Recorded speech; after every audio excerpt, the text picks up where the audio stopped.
Kerala stories வர்றதுக்காகவும், Kashmir files வந்ததும், ஊரி அப்படின்ற ஒரு படம் வந்ததும், ஒரு தற்செயலான காரியமாக பார்க்கக்கூடாது. அது தற்செயலான ஒரு நிகழ்வும் கிடையாது என்பதை நாம் புரிந்து கொள்ள வேண்டும். அப்பொழுது என்ன இதில் அவர்கள் பார்க்கிறார்கள் என்றால், சாதாரண மக்களுக்கு எது போய் சேரும் என்பதை அவர்கள் புரிந்து கொண்டு, அதை அவர்களுடைய ஒரு ஆயுதமாக கையில் எடுத்துக் கொண்டிருக்கிறார்கள் என்பது. அ ஒரு தெலுகு படத்துல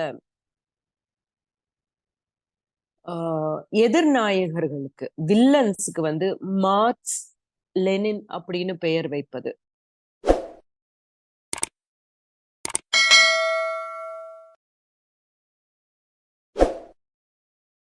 தெரிவிச்சுக்கிறேன்.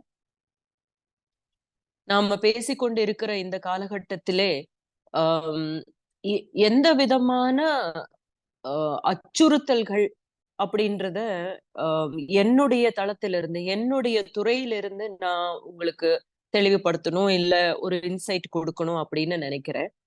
ஆம், எல்லா விதமான அ ஊடகங்களையும் தன்னுடைய கையில எடுத்திருக்கு அப்படின்றது தான் இந்த பாசிச அரசின் ஒரு மிகப்பெரிய ஒரு அ திட்டமாக நான் பார்த்துக் கொண்டிருக்கிறேன். ஒரு 10 ஆண்டு காலமாகவே வந்து நெறைய அ இயக்குனர்களை, அ திரை இயக்குனர்களை அவர்கள் உருவாக்கி இருக்கிறார்கள்.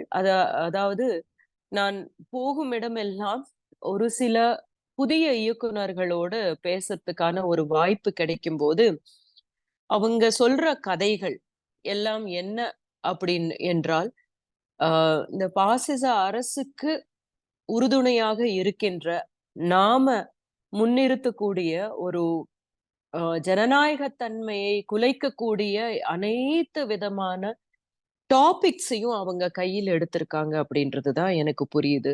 அதுல சில பேர் வந்து நெறைய திரைப்படங்களை இயக்கியே ரிலீஸ் பண்ணியே இருக்காங்க. அதனால தான் வந்து நம்ம நெனச்சுக்கிட்டு இருக்கோம், வெறுமனே ஒரு ஹிந்தி அப்படின்ற ஒரு லாங்குவேஜ்ல மட்டும் தான் இது நடக்குது அப்படின்னு கிடையாது. கேரளா ஸ்டோரீஸ் வர்றதுக்காகவும், காஷ்மீர் ஃபைல்ஸ் வந்ததும், ஊரி அப்படின்ற ஒரு படம் வந்ததும், ஒரு தற்செயலான காரியமாக பார்க்கக்கூடாது. அது தற்செயலான ஒரு நிகழ்வும் கிடையாது என்பதை நாம் புரிந்து கொள்ள வேண்டும். அப்பொழுது என்ன இதில் அவர்கள் பார்க்கிறார்கள் என்றால், சாதாரண மக்களுக்கு எது போய் சேரும் என்பதை அவர்கள் புரிந்து கொண்டு, அதை அவர்களுடைய ஒரு ஆயுதமாக கையில் எடுத்துக் கொண்டிருக்கிறார்கள் என்பது. இதை நான் மிக மிக சமீபத்தில் நான் இயங்கிக் கொண்டிருக்கும் என்னுடைய துறையில் ஒரு ஒரு போலரிசம் பார்க்கிறேன். அம் யார் இதற்கு ஆதரவாக இருக்கிறார்கள்? இதற்கு ஆதரவாக இல்லாதவர்கள் யார்? என்பதையும் நான் பார்த்துக் கொண்டிருக்கிறேன். ஆதரவாக இல்லாதவர்கள், அதாவது ஜனநாயகத்தை தூக்கி பிடித்துக் கொண்டிருப்பவர்கள் வெகு சொற்பமாக இருப்பதினால், அவர்களை தள்ளி வைப்பது, அல்லது அவர்களுடைய ஆ குரல் வளையை நெரிப்பது, அல்லது அவர்களுடைய குரலை மழுங்க செய்வது எப்படி என்று ஆம், தெரிந்து வைத்துக் கொண்டிருக்கிறார்கள். ஒரு உதாரணத்துக்கு வந்து ஆ ஒரு தெலுகு படத்துல ஆ எதிர்நாயகர்களுக்கு, வில்லன்ஸ்க்கு வந்து மார்க்ஸ், லெனின் அப்படின்னு பெயர் வைப்பது. அந்த மாதிரி. ஒரு பர்ட்டிகுலரா கொண்டு வந்து அந்த பெயர்கள் வைக்க வேண்டிய காரணம் என்ன என்பது நாம் பார்த்தோமானால், அவர்களுடைய நெட்வொர்க்கிங் என்ன அப்படின்றது நமக்கு புரிகிறது. அதாவது ஆ எந்த விதமான திரைப்படங்கள் மக்களால் ஏற்றுக்கொள்ளப்படுகிறது என்பதை பார்ப்பது விட, எந்த மாதிரியான திரைப்படங்களை மக்கள் ஏற்றுக்கொள்ளும் விதமாக கொண்டு போய் சேர்ப்பது என்பதில் இப்பொழுது அதிகமாக கவனம் போய்க் கொண்டிருக்கிறது என்பது பார்க்க வேண்டும்.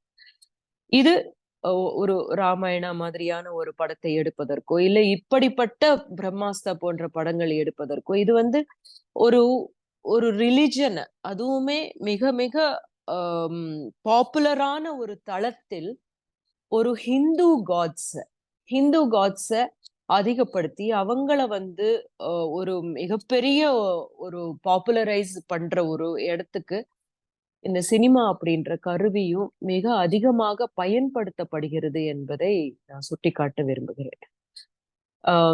அதுக்கப்புறம் இந்த திரைத்துறையில நம்ம எடுத்துக்கிட்டோமே, ஆனா இன்னைக்கு வந்து மகளிர் தினம், உழைக்கும் மகளிர் தினம் அப்படின்றதுனால இந்த உழைக்கும் மகளிர் தினத்துக்கு உழைக்கும் மகளிராக இருக்கும் இந்த சினிமா துறையில் அவர்களுக்கான ஒரு கட்டமைக்கப்பட்ட ஏதாவது ஒரு பாடி இருக்கிறதா என்றால் சுத்தமாக இல்லை என்றுதான் நான் சொல்ல வேண்டும். நிறைய பெண்கள் இதுல உழைச்சுக்கிட்டு இருக்காங்க, நடிகைகளாக அல்லது தொழில்நுட்ப கலைஞர்களாக, தொழில்நுட்ப நிபுணர்களாக, அது மட்டும் இல்லாம ப்ரொடக்ஷன்ல ஒர்க் பண்றவங்களாக, ஹேர் ட்ரெஸ்ஸர்ஸாக, இந்த மாதிரி நிறைய பெண்கள் புழங்கிக் கொண்டிருக்கும் இந்த தளத்தில் அவர்களுக்கான பாதுகாப்பை உறுதி செய்யும் ஒரு பாடி ஏதாவது இருக்கா அப்படின்னா அது இல்லை. அந்தந்த ப்ராஜெக்ட்ல இருக்கிறவங்க அத சரியாக கொண்டு சென்றால் ரொம்ப ரொம்ப நல்லது. ஆனால் அது சரியாக போகவில்லை என்றால் அதை கேள்வி கேட்பதற்கோ, இல்ல அதை கேள்வி கேட்டால் பதில் சொல்வதற்கோ, அதை சரி செய்வதற்கோ ஆன ஒரு தளத்தை அமைப்பதற்கு ரொம்ப ரொம்ப முயற்சித்துக் கொண்டே இருக்கிறோம். ஆனால் எங்கள் அளவில் அது பாதுகாப்பாக இருப்பது எப்படி என்பதை மட்டுமே உறுதி செய்ய முடியும் என்கிற இடத்தில் இருக்கிறோம். இது மகளிருக்கான இந்த துறையில் இருக்கும் ஒரு பிரச்சனை. அது போக இன்று நாம் என்ன செய்ய வேண்டும்? எப்படியான போராட்டங்களை முன்னெடுக்க வேண்டும்? எப்படியான ஃபார்ம்ஸ் என்ன அப்படின்றத நாம கண்டுபிடிக்க வேண்டியிருக்கு. ஏற்கனவே இருந்திருக்கிற ஃபார்ம்ஸ் தான். பட் அந்த ஃபார்ம்ஸ் எல்லாமே முடக்கி விடுகின்ற இந்த காலகட்டத்தில் நமக்கு கிடைத்திருக்கிற ஒரு சோசியல் மீடியாவாக இருக்கட்டும், அல்லது எழுத்து மீடியாவாக இருக்கட்டும், எழுத்தில் வந்து யார் எதை வேண்டுமானாலும் எழுத முடிகிற ஒரு நிலைமையே கிடையாது என்பது எனக்கு முன்ன பேசி இருக்கிறவங்களும் இத சொல்லி இருக்கிறது தெரியும். நமக்கு நடந்துகிட்டு இருக்கிறதும் தெரியும். அப்ப இதை எப்படி முன்னுக்கு கொண்டு போக முடியும் என்றால், இந்த சிறு சிறு குழுக்களாக நாம் பேசுவது என்றால் இதை யாருக்கு கொண்டு போய் செல்ல வேண்டும்? பொதுமக்களுக்கு சரியாக கொண்டு போய் செல்ல வேண்டும் என்பது. சொன்னாலும் இல்லை என்றாலும் நான் அதிகமாக எல்லோரிடமும் கேட்கும் பொழுது, இந்த அயோத்தியில திறந்திருக்கிற இந்த கோயில மிகப்பெரிய ஒரு சாதனையாக சாதாரண மக்கள் பார்த்து கொண்டிருக்கிறார்கள். அது அவர்களுடைய நம்பிக்கை சார்ந்தது. ஆனால் அந்த நம்பிக்கை வைத்து என்ன விதத்தில் இதை பயன்படுத்துகிறார்கள் என்பதை அவர்களுக்கு சொல்வது அல்லது அவர்களுக்கு புரிய வைப்பது என்பது மிக மிக கடினமான ஒரு விஷயமாக உள்ளது. அதை எப்படி நாம் செயல்படுத்த முடியும்? உங்களுடைய நம்பிக்கையின் மேல் எங்களுக்கு எந்த விதமான பிரச்சனையும் இல்லை. நீங்கள் சாமியை கும்பிடுவீங்கள், அது உங்களுடைய உரிமை. உங்களுடைய உரிமை பறிக்கப்படுவதற்கு நாங்கள் எந்நாளும் துணை நிற்க மாட்டோம். யாராவது உங்களுடைய உரிமைகளை பறித்து விட்டால் அதை காப்பாற்றுவதற்காக நாங்கள் உங்களுக்காக போராடுவோம் என்கிற ஒரு நிலைப்பாடு நாமல் எடுத்திருந்தாலும் அதை வைத்துக்கொண்டு, அந்த ஒரு ஐடியாவை வைத்துக்கொண்டு எதையெல்லாம் சாதிக்க விரும்புகிறார்கள் என்பதை பற்றி சொல்வதற்கு என்ன உத்திகள் நாம் கண்டுபிடிக்க வேண்டும் என்பது. அதே நேரத்தில் மிக மிக மிக அச்சுறுத்தல் கொடுக்கக்கூடிய சில விஷயங்கள் வந்து கவிதா ஸ்ரீவாஸ்தவ் அவர்கள் சொல்லி இருக்கிறார்கள். நாம் இப்படி பேசிக்கொண்டே இருக்கிறோம். We are expressing ourselves, but do we know how to protect ourselves if something happens to us? Like, if there is some kind of a case or anything. I'm really, I have to tell you very frankly that I do not know how to do that. And most of us do not know how to take care of ourselves. Like Sai Baba had been in the jail for 10 years and he has been acquitted, and what happened to him all these years we know, and one person has passed away. So these are the kind of things we are faced with. So how do we go about it? And then there is this one teacher who spoke openly against the education policy in Tamil Nadu, and she has been condemned and she has been removed temporarily from her teaching post. So where are we? How are we going to support ourselves? Because we need to take care of ourselves, and we need to have a clear idea about how to support ourselves and then support people, and we have to go on with this very, very, very strong fight, which is becoming much more difficult day by day. And it is going to be very difficult after 24 if they win and they come to power. Now itself, we see nobody is talking about the farmers' protest because no images are coming, no news is being brought to people.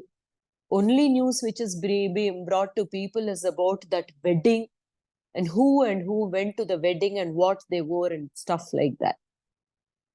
It is like atrocious. It is shameful that here we are sitting and not able to express ourselves and not able to support who are fighting for their rights.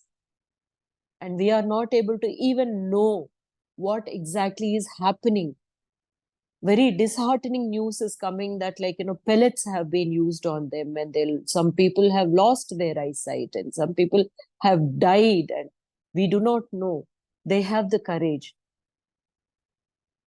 But with courage, what do?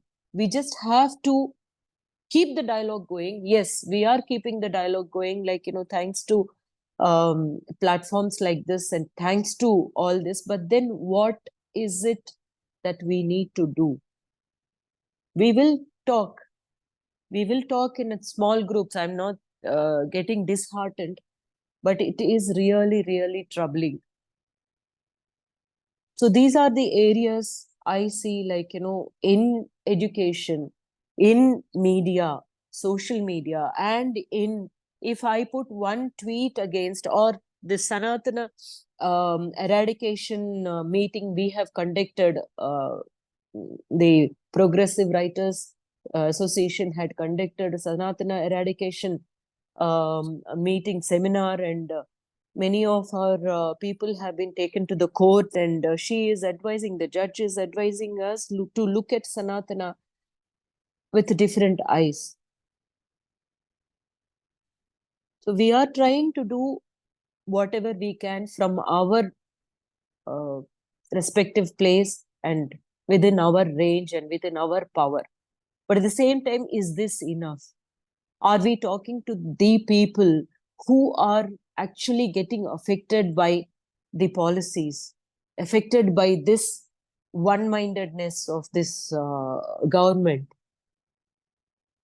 How do we break that barrier and make people understand, like, what you are praying for, whatever is your religion or whatever is your faith, is not what we are talking about. It is not the faith we are attacking. We are attacking the people who are taking away your right to live equally with, like, other people. This is the challenge I see. But we still do what we can in our respective ways, um, through plays, through poetry, through songs. That is my forte. That's why I'm talking about it. And through cinema. But at the same time, it is very, very, very, it's very, very disheartening and disturbing that even here, the space is being taken by people who are supporting them. There is a movie which is coming now about the emergency. We all know that emergency was not good, but then they highlight the bad effects of emergency just to bring down Indira Gandhi's image. The national awards were named, two categories were named in Indira Gandhi Award for New Director, and it was changed. And there was one award which was in the name of Nargis Dutt, that has been changed. So everywhere, minute changes are happening without the knowledge of all of us. And we can't do anything about it right now. But so slowly the influencing tools are also taken in their hands. Those tools are also being used in a way they want to design it. So how do we break that design? One thing is that we talk like this, and another thing is that we keep talking to people. We keep talking to people one on one.